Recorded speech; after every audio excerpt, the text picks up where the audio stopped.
پاکستانی سفارت خانے اور عملے کی حفاظت پر خصوصی توجہ دی جائے گی۔ افغان وزیر خارجہ نے بلاول بھٹو کو یقین دہانی کرائی کہ واقعے میں ملوث لوگوں کو گرفتار کر کے قانونی کارروائی کی جائے گی۔ بلاول بھٹو زرداری کا کہنا تھا کہ ایسے واقعات دونوں ممالک کے تعلقات کو متاثر نہیں کر سکتے، کسی کو بھی اپنے مذموم مقاصد کی تکمیل کی اجازت نہیں دی جائے گی۔ ترجمان دفتر خارجہ ممتاز زہرا بلوچ نے اپنی جاری کردہ بیان میں بتایا کہ کابل میں سفارت خانہ بند نہیں کیا جا رہا، سفارتی عملے کو بھی واپس نہیں بلا رہے، عملے کی سیکیورٹی سے متعلق افغانستان حکومت سے رابطے میں ہے۔ ممتاز زہرا بلوچ نے کہا کہ کابل میں ہیڈ آف مشن پر آج حملہ کیا گیا جس میں سیکیورٹی گارڈ زخمی ہوا۔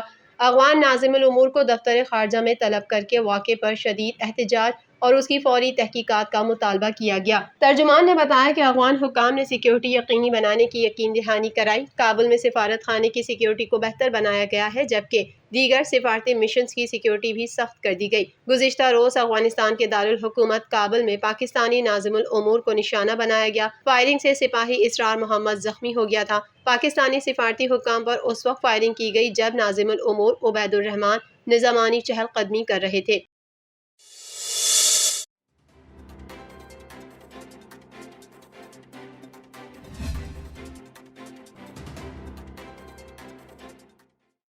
رومرز تھی کہ بھئی اس جگہ پر ہیں، وہاں پر ہمارا سینٹر ہر جگہ کے، لیکن ہم ان سے میٹنگ نہ۔ اعظم سواتی کی ضمانت کے لیے درخواست کچلاک مجسٹریٹ کی عدالت میں دائر کی گئی جبکہ اعظم سواتی کے وکیل کا کہنا ہے کہ اعظم سواتی کی صحت کے حوالے سے تشویش ہے، عدالتوں سے انصاف کی توقع ہے۔ کچلاک مجسٹریٹ کی جانب سے اعظم سواتی کی درخواست ضمانت سماعت کے لیے مقرر کر دی گئی ہے۔ مجسٹریٹ نے درخواست سماعت کے لیے مقرر کرتے ہوئے پیر کے روز کے لیے فریقین کو نوٹس جاری کر دیے ہیں۔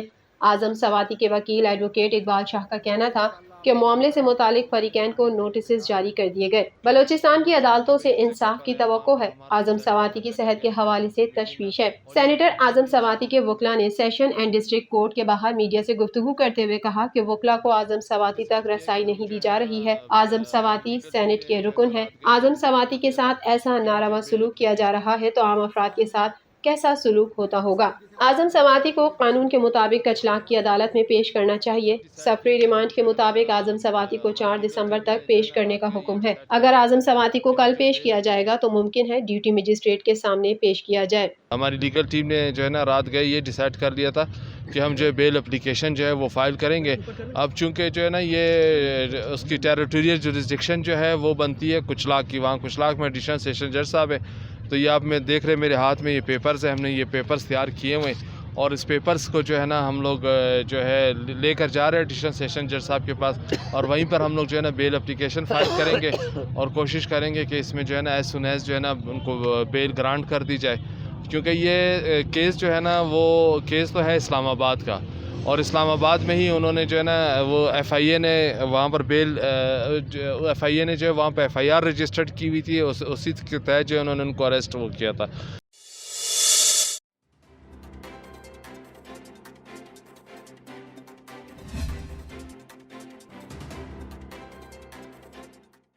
Pharma, chicken feed, raw materials. Pakistan Tehreek Insaf کے رہنما اور سابق وفاقی وزیر خزانہ شوکت ترین کا کہنا ہے کہ ملک دیوالیہ ہونے کا غیر ذمہ دارانہ بیان نہیں دوں گا۔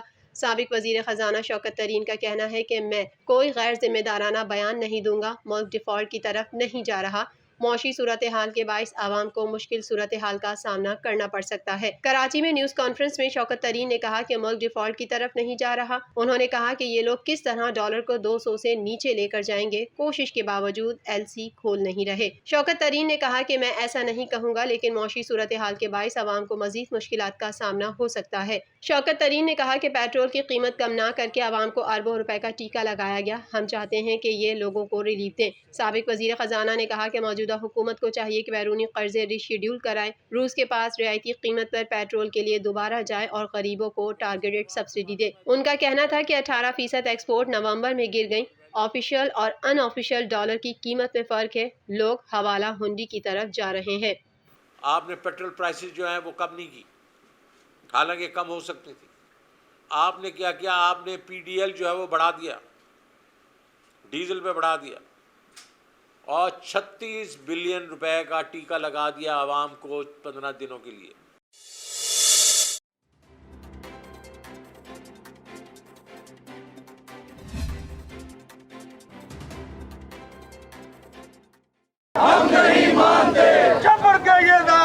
پاکستان پولٹری ایسوسی ایشن کے چیئرمین چودھری محمد اشرف نے کہا ہے کہ پاکستان میں سویابین اور کینولا کی شدید قلت ہے، جو کہ پولٹری فیڈ کا بنیادی پروٹین جز ہے۔ اس وقت ملک میں پولٹری فیڈ ملوں کے پاس سویابین اور کینولا کا اسٹاک تقریباً 0 ہو چکا ہے۔ نیشنل پریس کلب اسلام آباد میں پریس کانفرنس کرتے ہوئے انہوں نے کہا کہ ملک میں سویابین اور کنولا کھانوں کی عدم دستیابی کو مد نظر رکھتے ہوئے اگر مذکورہ دونوں فصلوں کی جہازوں کو پورٹ قاسم سے فوری طور پر ریلیز نہیں کیا جاتا تو آنے والے دنوں میں عوام کو مرغی اور انڈے کی عدم دستیابی کا سامنا کرنا پڑے گا۔ چودھری محمد اشرف نے کہا اگر پورٹ قاسم پر پھنسے ہوئے سویابین اور کنولا کے بحری جہازوں کو فوری طور پر نہ چھوڑا گیا تو اس سے ملک میں پولٹری کے ساتھ ساتھ پوری لائیو اسٹاک اور ڈیری انڈسٹری بھی تباہ ہو جائے گی، کیونکہ صنعتوں کے لیے جانور بھی سویابین اور کنولا کو اہم اجزاء کے طور پر استعمال کرتے ہیں۔ سویابین کے جہاز کھڑے ہوئے ہیں سمندر میں، کچھ آن لوڈ ہو چکے ہیں، کچھ لوڈ کھڑے ہیں ابھی، اس میں تقریباً کوئی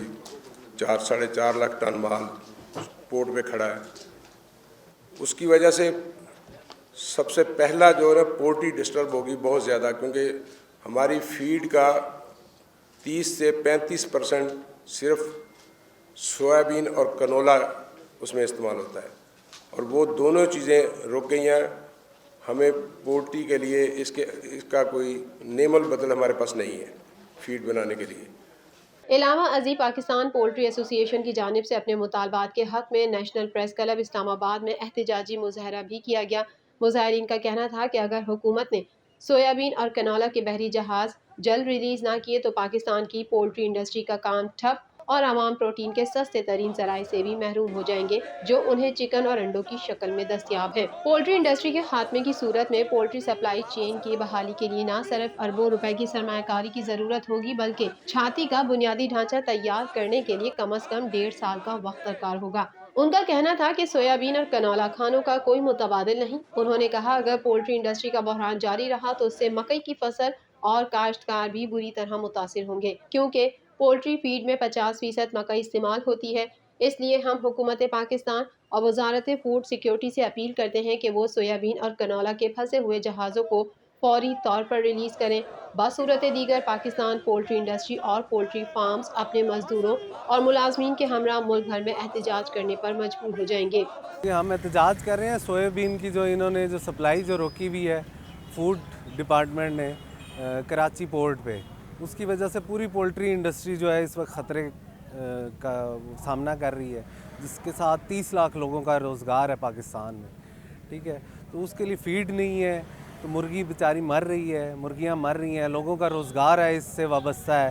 صرف ایک بندے کا روزگار سے اس کے آگے 10 اس کے فیملی ممبران ہوتے ہیں جن کو ملتا ہے نان نفقہ جن کا ہوتا ہے۔ اس کے لیے ہم احتجاج کر رہے ہیں کہ سویابین کی سپلائی وہاں سے بحال کی جائے تاکہ فیڈ کی پروڈکشن کی جا سکے اور مرغیوں کو بچایا جا سکے، پولٹری انڈسٹری کو بچایا جا سکے۔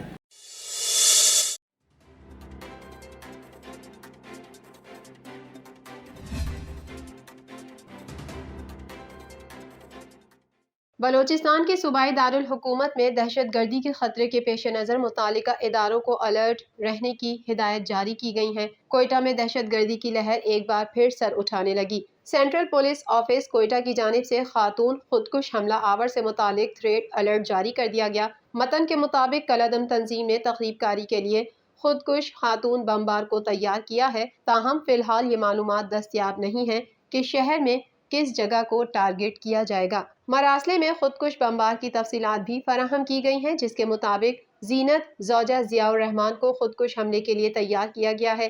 میڈیا رپورٹ کے مطابق سینٹرل پولیس آفس کوئٹہ نے تھریٹ الرٹ جاری کیا ہے، جس کے مطابق کالعدم تنظیم شہر میں دہشت گردی کی منصوبہ بندی کر رہی ہے۔ سینٹرل پولیس آفس کوئٹہ کی جانب سے جاری مراسلے میں شہر کے تمام ایس پیز کو الرٹ رہنے کی ہدایت کی گئی ہے۔ سینٹرل پولیس آفس کوئٹہ کی جانب سے ممکنہ دہشت گردی کے پیش نظر شہر کے تمام ایس پیز کو بھیجے جانے والے مراسلے میں ہائی الرٹ رہنے کی ہدایت کی گئی ہے۔ مراسلے کے مطابق کالعدم تنظیم شہر میں دہشت گردی کی منصوبہ بندی کر رہی ہے۔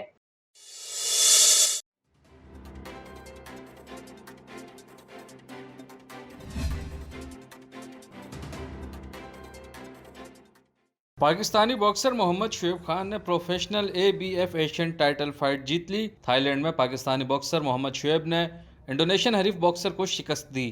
قومی باکسر محمد شعیب خان تمام 10 راؤنڈز میں ناقابل شکست رہے۔ قومی باکسر شعیب خان کے